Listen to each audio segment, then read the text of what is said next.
V soboto 11. februarja je v večernih urah v čitalnici Splošne knjižnice Slovenske Konjice potekala predstavitev pesniške zbirke avtorjev Aleša Jelenka in Helene Zemljič z naslovom Kontejner. V projekt sta reciklatorja besede, materije in zvoka vključila tudi likovno umetnico Nino Jančič, ki je na podlagi besedila v verzih ustvarila likovno inštalacijo. Knjiga je izšla pri založniku Robertu Titanu Felixu. Pesmi niso podpisane, zato nihče ne ve, kdo od avtorjev jo je dejansko napisal. To je bil tudi osnovni namen zbirke, združitev dveh pesniških glasov v eno celoto. Prozorno listje na zenicah. Sočen jezik je dan danes že redka zadeva. Pritisk je opredeljen s padci dežnih kapelj in morala je simbol, ki nujno vsebuje težko kovje na nogah. Blagostan je človek. Miru jemu kolerabo, narezano na kose. Na kose režemo svoja kratka ušesa. Na prvi strani obraza le še tanek list šminke. Bioshit. Al Gore je zgolj ostanek nečesa. Nima smisla vključevati na vlake, ki s procesom nima nič skupnega. Kontejner že precej dolgo postavljen pod zidanimi kockami. Kovina brez sramu srka materijo, ki silovito pada vanjo. Obtežena. In najdemo radio z lasmi, črve s kančkom sivih celic, zajce, koze in ovce. Res veliko ovc. Zaradi velikosti ni mogoč premik. Rezultat je gniloba, gniloba in gniloba. Agregatno stanje. Voda. Nebo vode. Letalo pluje po obzorju. Potniki veselo pozdravljajo vesoljčke in z daljnogledom zrejo v XY sončje. Za njimi se dvigujejo madeži, ki se utapljajo na dno sistema, nalagajoč na zemlji.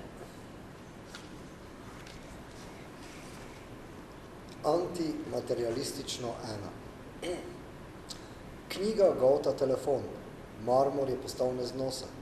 Nanj so posadili velik steklen akvarij, v katerem plavajo mrtvi kovinski mehanizmi. Grelec je vklopljen, le posušene hrane ni. Filter deluje dobro, srka tisto postano vodo, navzven pa brizga olje. Motor. Danes so z nami avtorji oziroma snovalci nove pesniške zbirke Kontejner, Helena Zemljič, Aleš Jelenko, Nina Jančič in pa Robert Titan Felix.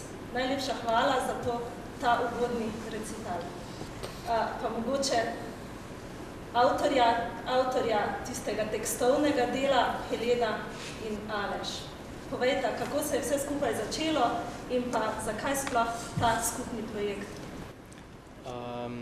V bistvu ideja je nastala zaradi tega, ker se nam je zdelo, oziroma meni osebno se je zdelo, da ni ravno veliko projektov, ki bi združeval in pesnike, pa mogoče tudi ostale, kakršnekoli druge kreativce, v eno celoto. Že samo v literarnem svetu se mi zdi, da je tega zelo malo.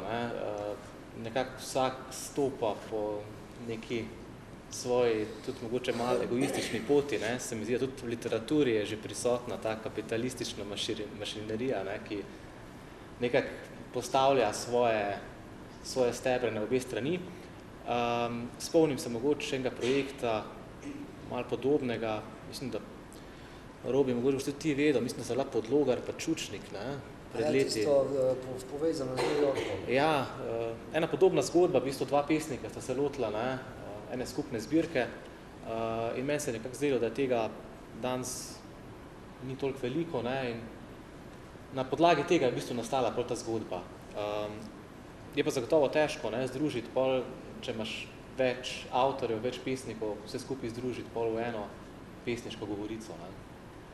Mogoče s Heleno imamo tukaj malo sreče, ker neka skupna stičišča v najni poetiki pa so, in mogoče ravno zaradi tega je pol lahko ta zbirka sploh nastala. Ja, no, v bistvu pa je bil to bolj zelo razvijajoč se projekt. Na začetku je bila samo približna ideja, kaj nam je to sploh bilo. kot v smislu, kaj če bi pa poskusila narediti pesniško zbirko. Kasneje se pa je to nekako izkazalo za dobro idejo, sploh potem, ko so se še ideje nadgrajevale. Da sva našla neko tematiko, kjer v bistvu lahko ti zakriješ dovolj avtorstva in lahko pride do ospredja sama ideja in je ideja dovolj močna. Pa tudi, da se da pod to isto tematiko še kaj druga združiti, kot je zdaj pač so prišle zraven likovne inštalacije. Tako da to je bilo večstopenjsko, no. Da je bilo na začetku je bilo samo nek zasnutek, kaj bi lahko bilo, potem pa se to kar dobro razvilo, no. Še videla sem bila presenečena, da je približno dobro izpadlo, no, kot sem si zamislila. Gre za knjigo pesmi z nedefiniranim ali neodkritim avtorjem, ki kljub temu deluje, kot bi opisal en sam, pri čemer je vsebina njune poezije družbeno-kritična. Avtorja v tej komunikaciji uživata in se igrata z besedami. Skladno z naslovom Odpadki so tudi poglavja tako razporejena. Plastika in pločevinke, steklo, nevarni odpadki in podobno.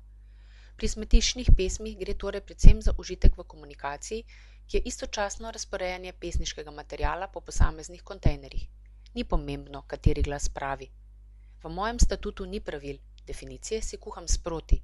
Pomembno je, da lahko v tej komunikaciji sodelujemo, da nas navdihuje, saj pravzaprav prisluškujemo samo svojemu glasu, edinemu glasu, v katerem med branjem odseva glas obeh, ki govorita, in vseh glasov, ki v njunem glasu odmevajo.